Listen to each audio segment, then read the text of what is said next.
मग त्याने त्याच्या डोंगरावर पाऊल ठेवलं आणि त्याला पाताळात दाबला, अशी कथा सांगितली जाते. ही कथा लोककथाच आहे, त्याच्या मागे विज्ञानाचा विचार कोणी केला नाही.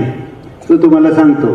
त्रिपाद भूमी, त्यात पद किंवा पाद हा जो शब्द आहे तो क्वाड्रंट गणितातला, म्हणजे वर्तुळाचा त्या गोलाचा 1/4 भाग, त्याला पाद किंवा पद ही संज्ञा आहे, आजही आहे.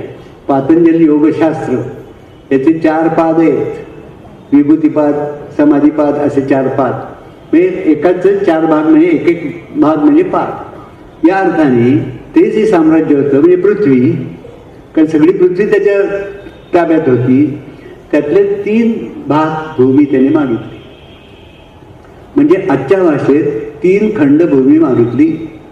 त्यावेळी माहीत असलेली 3 खंड भूमी म्हणजे आशिया, आफ्रिका आणि युरोप.